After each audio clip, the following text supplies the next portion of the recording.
ભગતજીમય સ્વામી વિજ્ઞાનદાસજી. મુખ્ય મુદ્દો: વિજ્ઞાનદાસજીની મુમુક્ષુતા અને સત્પુરુષમાં જોડાણ. ઠાસરાના ગિરધરભાઈ વડતાલના કોઠારી શ્રી ગોરધનભાઈના ભત્રીજા થાય. પહેલેથી જ મુમુક્ષુ અને સાધુતાના ગુણે સંપન્ન. તેઓને અખંડ એવો વિચાર રહેતો કે કોઈ મોટા સ્થિતિવાળા સદ્ગુરુ મળે તો સાધુ થઈને તેમની પાસે રહેવું, જેથી આ જન્મે જ બ્રહ્મ સ્થિતિ પ્રાપ્ત કરી શકાય. તેઓએ વડતાલના 19મા વચનામૃત અનુસાર એવું જાણ્યું હતું કે ભગવાન કે ભગવાનના મળેલા સંત મળે તો જ મોક્ષ થાય. આ વાત સાંભળી ગિરધરભાઈએ એવા સત્પુરુષ શોધી એમનો સમાગમ કરવાનો દ્રઢ નિશ્ચય કર્યો. એ સંકલ્પ સાથે તેઓ એવા સત્પુરુષને શોધવા સત્સંગમાં નીકળી પડ્યા. ગઢડામાં માના ભગત સાથે 3 માસ રહ્યા, કોટડામાં 2.5 માસ રહ્યા, જૂનાગઢમાં મહાપુરુષ દાસજી તથા રઘુવીરદાસજીનો સમાગમ કર્યો, પણ અંતરમાં હજુ શાંતિ ન થઈ. તેથી અમદાવાદમાં નિર્ગુણદાસજી પાસે 2 માસ રહ્યા. ત્યાં પણ સંતોષ ન થતાં ભુજમાં અચ્યુતદાસજી પાસે 2.5 માસ રહ્યા. અચ્યુતદાસ તો આત્માને અખંડ દેખતા એવી સ્થિતિવાળા હતા, તો પણ તેમનું મન માન્યું નહીં. છેવટે થાકીને તેઓ વડતાલ પાછા આવ્યા. અહીં કોઠારીની સેવા કરતા અને કોઠારનું કામ પતાવી હરિકૃષ્ણ મહારાજની મૂર્તિ પાસે એક પગે ઊભા રહી માળા ફેરવતા, મહારાજને પ્રાર્થના કરતા. તેમના તપ અને એક નિષ્ઠાથી પ્રસન્ન થઈ મહારાજે દર્શન દીધા. ગિરધરભાઈ તો હર્ષ પુલકિત થઈ ઉઠ્યા અને ગદગદ કંઠે મહારાજને સ્તુતિ કરી, હે મહારાજ, આપની મૂર્તિનું અખંડ સુખ આવે અને હૃદયમાં આપ અખંડ બિરાજો એવી સ્થિતિ કરી દો. ત્યારે મહારાજે પ્રસન્ન થઈને કહ્યું, ભક્તરાજ, એવી સ્થિતિ તો એવા પરમ એકાંતિક સત્પુરુષને સેવો તો થાય. એવા સત્પુરુષ વર્તમાન કાળે પ્રાગજી ભક્ત છે, તેમને સેવો. આટલું કહી મહારાજ અદ્રશ્ય થઈ ગયા. ગિરધરભાઈને આશ્ચર્ય થયું કે મહારાજે કોઈ મોટા સદ્ગુરુ ન બતાવ્યા અને આ પ્રાગજી દરજી કે જે આખો દિવસ સભામંડપમાં સીવે છે તે બતાવ્યા. અંતઃકરણમાં સંકલ્પ વિકલ્પ થવા માંડ્યા. શંકા કુશંકામાંથી બહાર નીકળવા તેઓએ ફરીથી જ એ જ તપ આદર્યું. 1 મહિના સુધીના તેઓના તપથી મહારાજે રાજી થઈને ફરી દર્શન આપ્યા અને હસતા હસતા કહ્યું, ભક્તરાજ, એકાંતિક તો અત્યારે પ્રાગજી ભક્ત છે. દરજીના સ્વાંગમાં નીચે મારી મૂર્તિ અખંડ ધારી એકાંતિક ધર્મ સિદ્ધ કરેલ બહુ મોટા પુરુષ છે. માટે વર્ણનું માન મૂકીને તેમને સરને જશો ત્યારે શાંતિ થશે. આ ખાતરી આપી મહારાજ અંતર્ધ્યાન થઈ ગયા. આ ભક્ત માટે આટલું પૂરતું હતું. પછી તો ગિરધરભાઈએ ભગતજી મહારાજના ચરણારવિંદ પકડી લીધા. મન કર્મ વચને ભગતજીનો સમાગમ કરવા લાગ્યા. ગોરધનભાઈને પણ લાગ્યું કે હવે ગિરધરભાઈ ધોળે લુગડે રહેશે નહીં, તેથી તેઓને દીક્ષા અપાવી વિજ્ઞાનદાસજી નામ પાડ્યું. વિજ્ઞાનદાસ સ્વામી જેમ જેમ ભગતજીનો સમાગમ કરતા ગયા તેમ તેમ તેઓની સાધુતા વિશેષ ખીલી ઉઠી. ભગતજીના સંબંધથી તેઓ મહારાજની મૂર્તિ વિશે અનન્ય ભાવે જોડાઈ ગયા. ભગતજી એ જ પોતાનો આત્મા છે એમ નક્કી કરી દેહભાવથી પર થઈ ગયા. ત્રણેય અવસ્થામાં ભગવાન સિવાય બીજો કોઈ ઘાટ જ તેઓને થતો નહીં. ભગતજીમય થઈ ગયેલા વિજ્ઞાનદાસ સ્વામીએ એકાંતિક સ્થિતિ સંપૂર્ણ સિદ્ધ કરી લીધી. રૂવાડે રૂવાડે ભગવાનનું અખંડ ભજન કરનાર તેઓને લોકોએ બંડિયા કરી તિરસ્કૃત કર્યા, પરંતુ તેઓએ આ લોકમાં પોતાનું જે કાર્ય એકાંતિકમાં જોડાવવું અને એકાંતિક ઓળખાવવા એ સિદ્ધ કરવામાં પાછી પાની ન કરી. તેઓ જ્યાં જતા ત્યાં મુમુક્ષુઓને ભગતજીમાં જોડતા. ભગતજીનો અપરંપાર મહિમા કહી સૌને એવું ઘેલું લગાડ્યું કે સત્સંગમાં ચોરે ને ચૌટે ભગતજીનું નામ ગુંજવા માંડ્યું. ગુરુ મહિમાના આ પ્રચંડ પ્રવાહને રોકવા તેઓની છેક ખાનદેશમાં બદલી કરી દેવામાં આવી. અજાણ્યું સ્થાન, કોઈને સત્સંગનો વિશેષ પરિચય નહીં, પ્રાદેશિક ભાષા અજાણી, ત્યાંના લોકોની રીતભાત અને રહેણી કરની પણ જુદી, છતાં વિજ્ઞાનદાસ સ્વામીએ ત્યાં પણ સત્સંગની જમાવટ કરી. બધાને ભગતજીનો એવો મહિમા કીધો કે છેક ખાનદેશથી વહાન ભરીને મુમુક્ષુઓ મહુવા ભગતજીનો લાભ લેવા આવવા લાગ્યા. આજે પણ ખાનદેશના સત્સંગમાં વિજ્ઞાનદાસ સ્વામીએ કરેલા અપૂર્વ દાખલાને ગૌરવભેર યાદ કરવામાં આવે છે. વિજ્ઞાનદાસ સ્વામીની મુમુક્ષુતા, ભગતજી મહારાજમાં તેઓની અનન્ય અને અપાર પ્રીતિ, મુમુક્ષુઓને એકાંતિક સત્પુરુષની ઓળખાણ કરાવવાની અપરંપાર ધગશ આપણને અને આવનારી પેઢીને યુગો સુધી પ્રેરણા આપતી રહેશે. દિવ્ય ભાવનો વિરલ દાખલો. મુદ્દો: ગુરુમાં દિવ્ય ભાવ, અપેક્ષા રહિત સેવા. બ્રહ્મ સ્વરૂપ શાસ્ત્રીજી મહારાજના ચરણોમાં જીવન સમર્પિત કરીને ઉપાસના પ્રવર્તનનું મહાન કાર્ય કરનાર એક વિરલ સંત એટલે સદ્ગુરુવર્ય નિર્ગુણદાસજી સ્વામી. તેઓની સેવા માટે સ્વયં શાસ્ત્રીજી મહારાજ કહેતા કે સત્સંગ પ્રવર્તનમાં નિર્ગુણ સ્વામીની સેવા 14 આની છે ને બાકી બધાએ 2 આનીમાં આવી જાય. સંપ્રદાયના પ્રતિષ્ઠિત હોદ્દાઓ છોડીને રોમ રોમ ડંખે એવી અગવડોની પરંપરાઓ સહન કરીને તેઓએ અક્ષર પુરુષોત્તમ ઉપાસનાનું પ્રવર્તન કર્યું. આફ્રિકામાં રહેતા ભક્તોને પુસ્તક કદના પત્રો લખીને તેઓએ નિષ્ઠાનું અમૃત પાયું હતું. એવા મહાન સંતને ગુરુ શાસ્ત્રીજી મહારાજ પ્રત્યે કઈ કક્ષાનો દિવ્ય ભાવ, વફાદારી અને પક્ષ હતા તે સમજવા એક જ પ્રસંગ પર્યાપ્ત છે. સારંગપુરમાં એક વખત તેઓનું ધોતિયું ફાટી ગયું.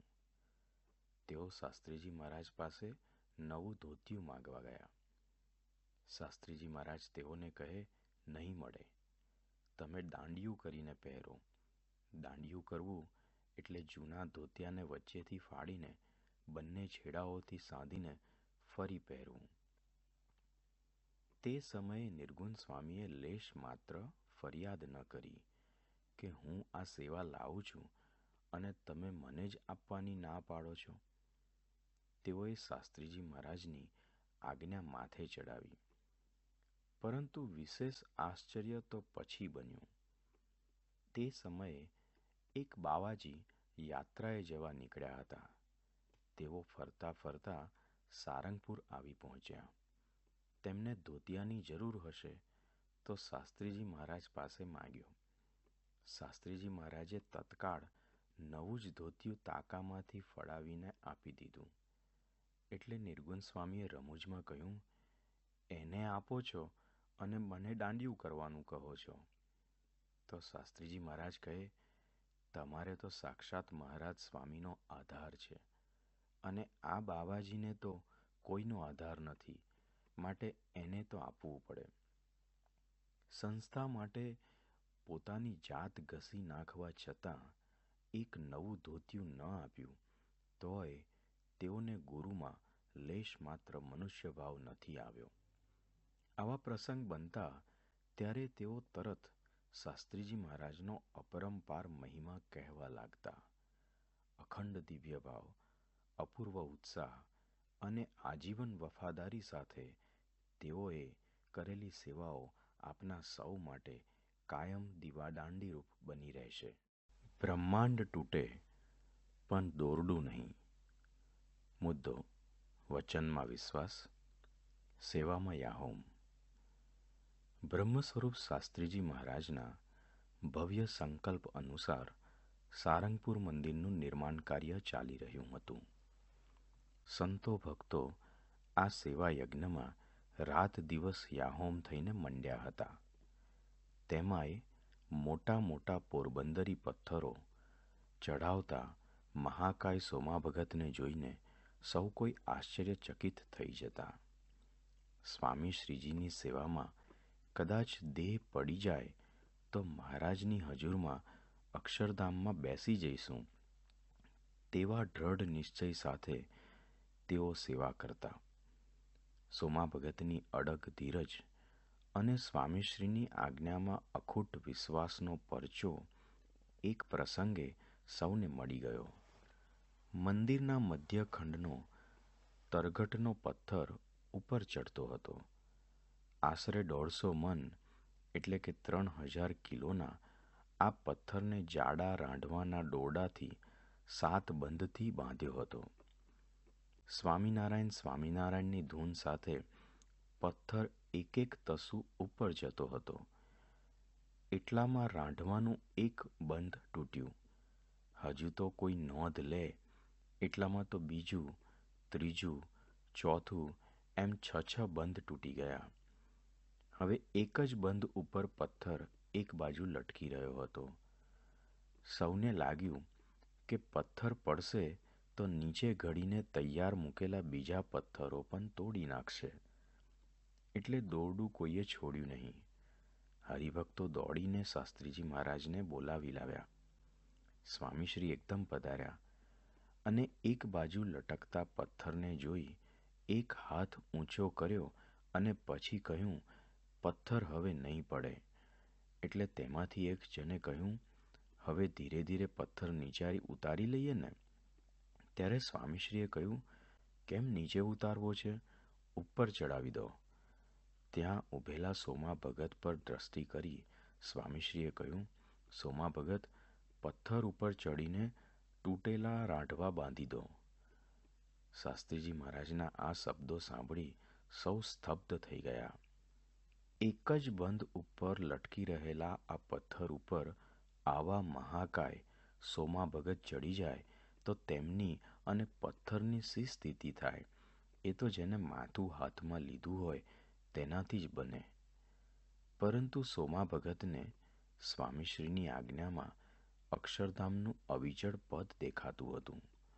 સ્વામીશ્રીનું વચન હેઠે પડવા જ ન દેવું એવા દ્રઢ નિષ્ઠાવાળા 35 વર્ષના આ મહાકાય જુવાન દોટ મૂકી પથ્થર ઉપર ચડી ગયા. તેમના વજનમાં હલેસાથી પથ્થર એવો હલ્યો કે નીચે દોરડું પકડી નાખનાર 20 જણાને આંચકો લાગ્યો.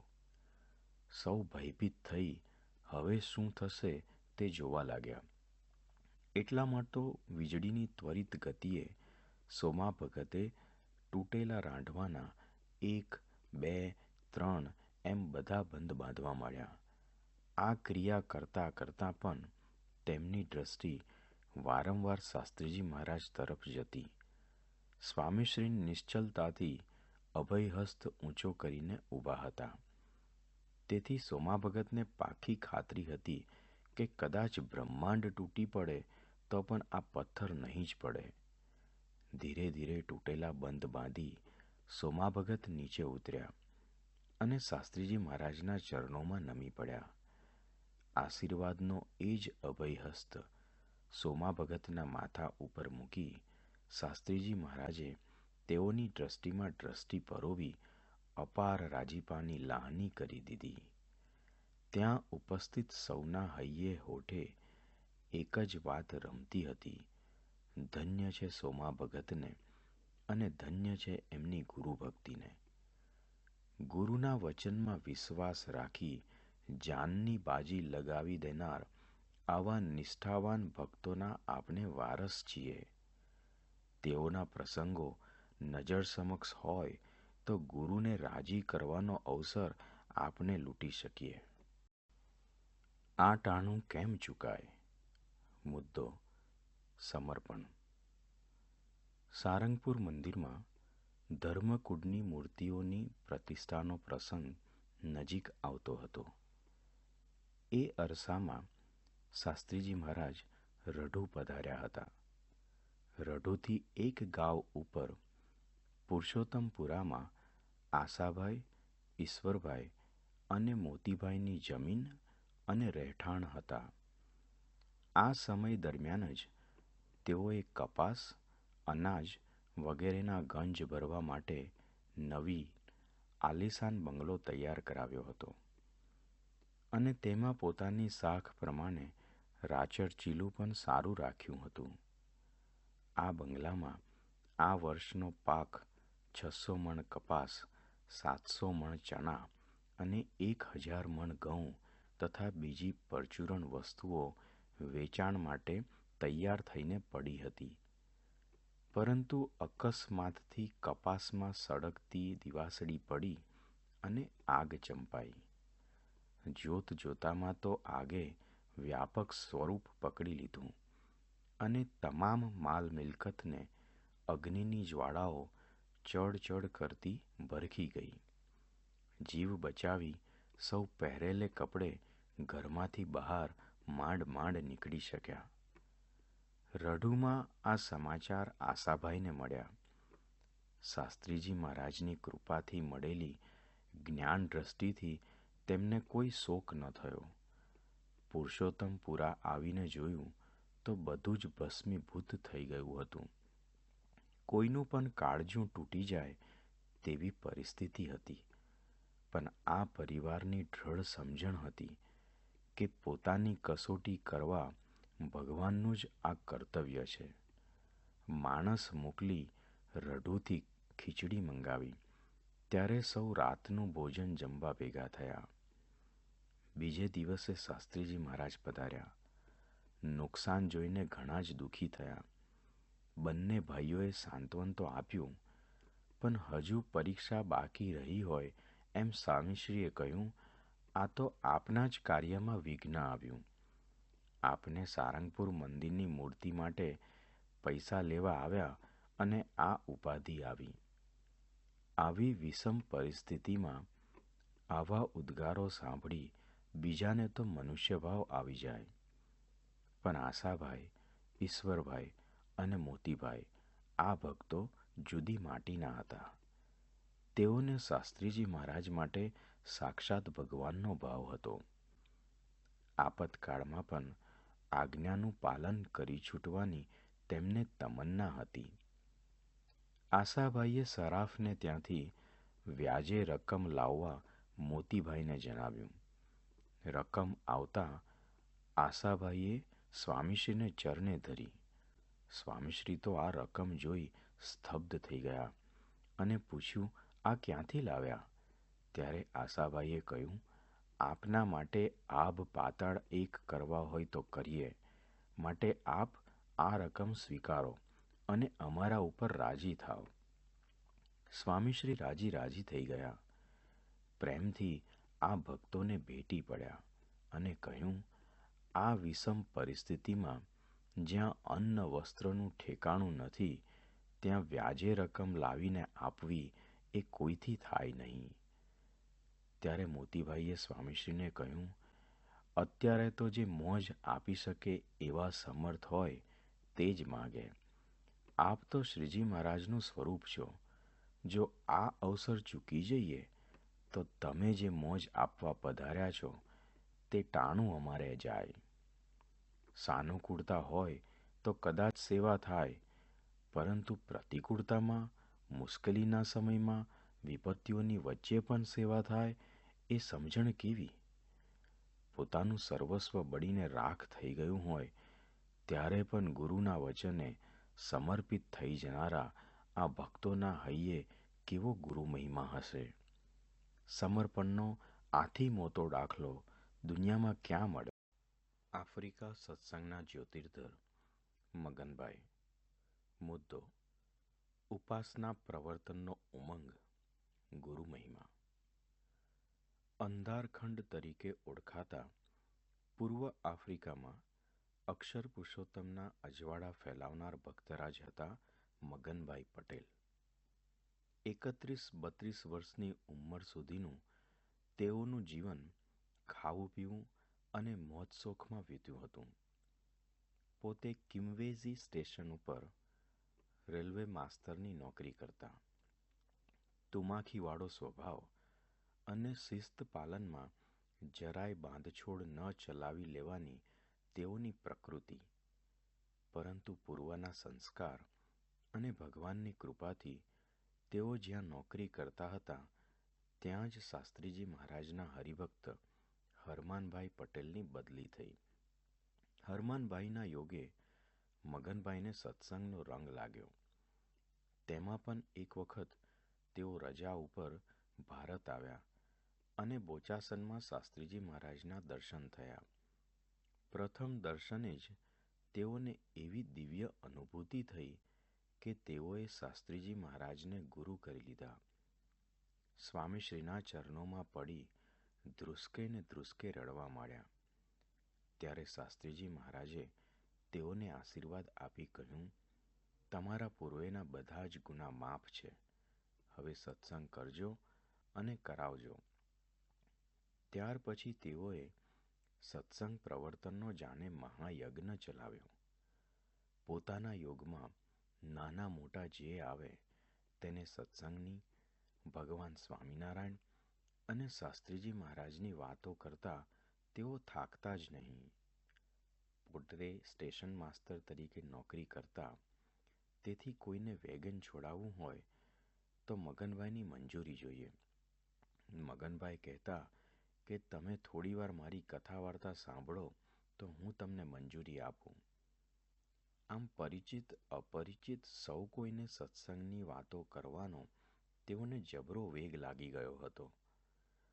સ્ટેશન ઉપર ટ્રેનના 2-3 સમયના આવાગમન સિવાય બીજું કાંઈ કામ ન હોય તો તેઓ બીજા રેલવે સ્ટેશનો ઉપર નોકરી કરતા ભક્તો સાથે કલાકો સુધી તાર દ્વારા સત્સંગની વાતો કરતા.